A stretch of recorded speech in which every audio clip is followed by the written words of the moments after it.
Okay, let's unpack this. Our bodies are incredibly sophisticated energy storage units. But sometimes we focus so much on the fuel in the tank like glucose that we forget about the enormous operation required to turn excess energy into permanent structure. Today, we're doing a complete deep dive into the biochemistry of fat production. This is a focused breakdown of fatty acid synthesis, what scientists call lipogenesis, and then how those fats are used to create these really potent signaling molecules, the eicosanoids.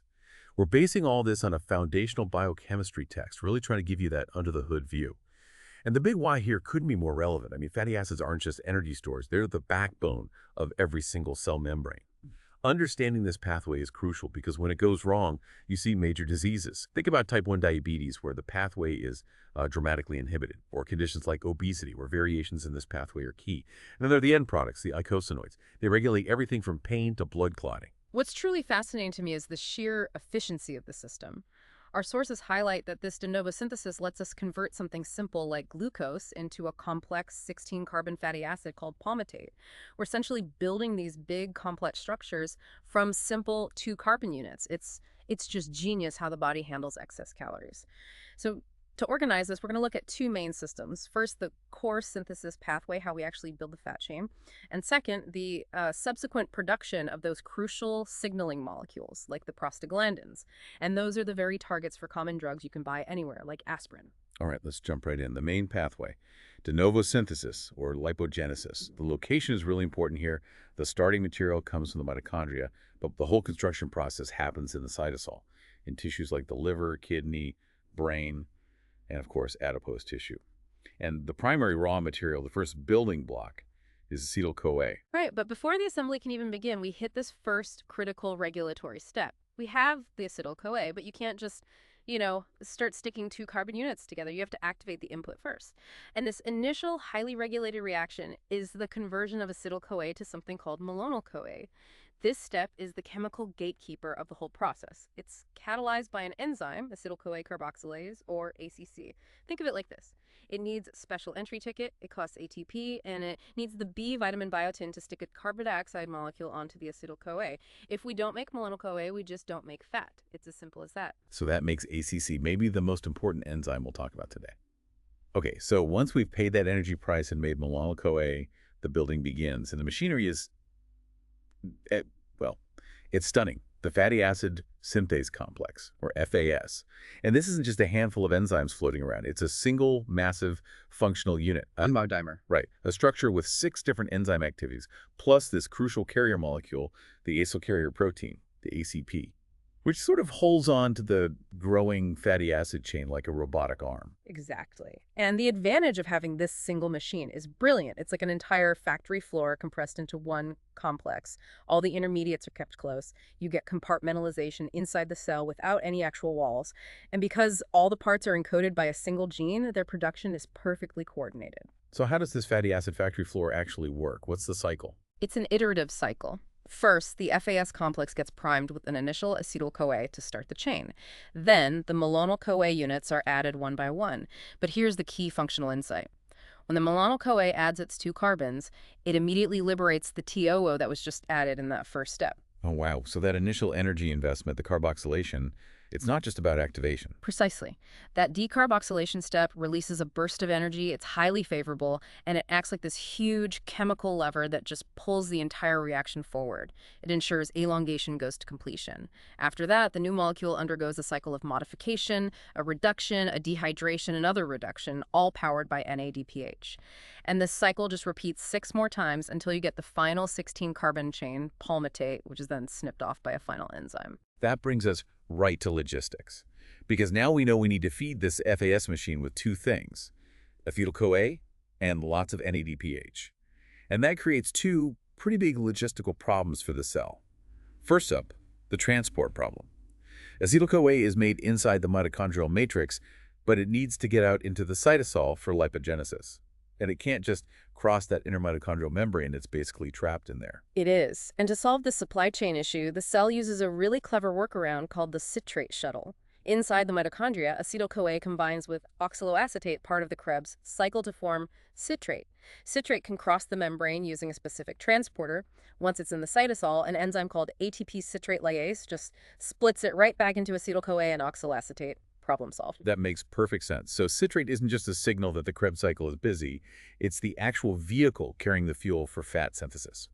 Now, what about all that reducing power, that NADPH? A single palmitate synthesis needs a ton of it. Where do we get all that hydrogen? The chief source of NADPH in tissues doing active fat synthesis is the pentose phosphate pathway, or PPP. And conveniently, it's also running right there in the cytosol next to the FAS complex. But the cell is so efficient, it actually gets a second supply from that citrate shuttle we just mentioned. Remember the oxaloacetate that was left over when citrate was split? Well, that oxaloacetate can become malate, which is then converted back to pyruvate by the malic enzyme. And this specific reaction is so important because it generates even more NADPH exactly where it's needed. It's a beautiful, closed-loop system. Okay, logistics solved. Let's talk regulation, because this whole pathway is so tightly managed by our nutritional state. Short term, it's all about that gatekeeper enzyme again, right? Acetyl-CoA carboxylase. Yes. ACC is the cell's allosteric sensor for energy abundance. It is strongly activated by citrate. When citrate levels build up in the cytosol, a clear signal the mitochondria are overloaded. It forces ACC to shift from an inactive dimer into a highly active long polymer. It's like flipping a switch to storage mode. And the negative feedback is just as quick, I assume. It is. The finished product, things like palmitoyl-CoA, they act as direct feedback inhibitors. They signal to ACC to promote its own inactivation through phosphorylation. But the control doesn't even stop there. This fat product also inhibits the transporter that lets citrate out of the mitochondria in the first place. Oh. So the finished fat shuts down the enzyme, and it stops the main activating signal from even getting into the cytosol. That's a powerful off switch. And then if you zoom out to the broader hormonal control, you see covalent modification. Insulin, for instance, promotes fat synthesis. It does this through dephosphorylation of ACC. It removes that inhibitory phosphate group. Insulin also helps by boosting glucose uptake and activating other necessary enzymes. And conversely, if you're fasting or under stress, glucagon or epinephrine inhibit synthesis. They trigger a cascade that activates a kinase, which leads to phosphorylation and rapid inactivation of ACC. So insulin says store, and glucagon says stop storing, we need this fuel now. And for long-term control, the body literally changes the size of the factory. Fatty acid synthase and ACC are called adaptive enzymes. So if you're well-fed for days, insulin promotes more gene expression, the cells make more of these proteins. But during starvation or a high-fat diet, gene expression is dialed way down. So we've made palmitate, a C16 saturated fat. But we need longer chains and double bonds for all sorts of biological functions. How do we get there? Chains can be lengthened further, especially for the very long chain fatty acids needed for things like myelination in the brain. This happens in the endoplasmic reticulum. It's a different system, but it also uses malonyl-CoA as the 2-carbon donor. And diversification comes from desaturation introducing double bonds. The first double bond is almost always placed at the delta 9 position by a special desaturase in the ER. We call it delta 9 because we count carbons from the carboxyl end. This is why we can make things like oleic acid ourselves. They're non-essential. But this is where we hit a massive biological limitation, the one that really dictates our nutritional needs. We have enzymes to put double bonds between that delta 9 position and the front of the molecule. But we cannot introduce double bonds beyond the delta 9 position, closer to the tail end of the chain. And that one chemical limitation is why we cannot synthesize linoleic acid, which is an omega-6 fat, and alpha-linolenic acid, an omega-3. Our bodies have to get them from plants, which do have the necessary enzymes. So they must be in our diet. They are the essential fatty acids, the EFAs. And these EFAs are the starting points for entire families of really important fats. We take linoleic acid, the omega-6 starter, and we build it into the powerful arachidonic acid. And we take alpha-linolenic acid, the omega-3, and build it into EPA and DHA, which is so critical for brain development. The clinical relevance is immediate. EFAs are vital for membrane structure. DHA is specifically needed for the brain and the retina. So a deficiency, sometimes seen in infants on specialized IV nutrition, leads to skin lesions and impaired fat transport. And if a deficiency is suspected, how is that actually confirmed? Well, the body tries to compensate. It starts substituting the missing EFAs with non-essential omega-9 fats. So we use the trinine-to-trina ratio in plasma lipids as a diagnostic tool. A high ratio means a significant deficiency. It's also worth a quick mention that trans fats from industrial hydrogenation that compete with these EFAs and promote negative cardiovascular effects. So that competition is clinically very relevant. Okay, let's move to the last and maybe the most potent topic, the eicosanoids. This is where fats become these highly active local hormones. We're talking about prostaglandins, thromboxanes, leukotrienes.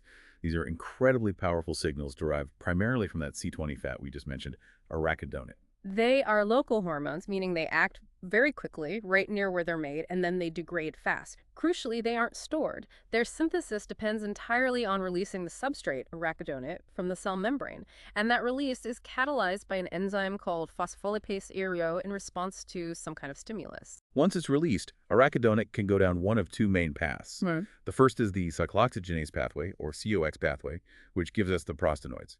The key enzyme here is cyclooxygenase, which has two main forms, COX1 and COX2. COX1 is sort of always on, doing routine physiological housekeeping.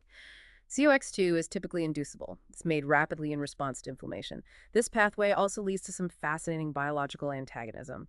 In your platelets, the pathway makes thromboxane euro, or TXS. This causes blood vessels to constrict and platelets to aggregate. You need it to form a clot. But in the blood vessel walls themselves, the pathway produces prostacyclin, PGI, and that is a potent inhibitor of aggregation and a vasodilator.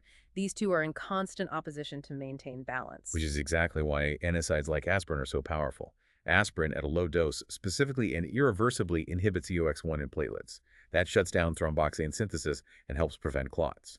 And corticosteroids act even higher up, blocking COX2 expression.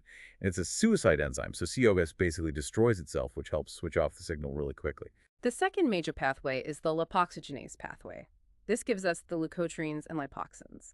The enzyme 5-lipoxygenase is key here, forming the powerful leukotrienes. And the clinical consequences here are huge. A mixture of some of these leukotrienes is known as the slow-reacting substance of anaphylaxis, or SRSA.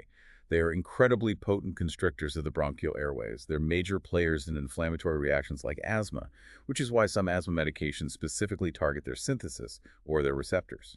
So to summarize this entire journey, we started with acetyl-CoA trapped in the mitochondria. We used the citrate shuttle to get it out. We used acetyl-CoA carboxylase as a regulated gatekeeper to build malonyl-CoA. Then the FAS assembly line, powered by NADPH, built palmitate. We then saw how our own biological limits mean we have to get omega-6 and omega-3 fats from our diet. And finally, those fats are released to become eicosanoids, the local hormones that manage everything from pain and inflammation to blood clotting. So what does this all mean for you? It means that the type of fat you consume, your dietary fatty acid profile, literally defines your body's potential to regulate these core physiological processes. Because your body can only use what you give it to synthesize these incredibly potent molecules. So considering the powerful, often opposing actions of molecules like the clotting agent TXA-ARO and the anti-clotting agent PGI, and how the integrity of your brain relies on fats you can't even make yourself, how consciously are you managing that dietary balance right now? How closely do you think your current intake of essential fats is regulating your baseline inflammatory response? That's a vital question, and it's definitely worth exploring further. Thank you for joining us for this deep dive into the fascinating world of fatty acid and eicosanoid biosynthesis.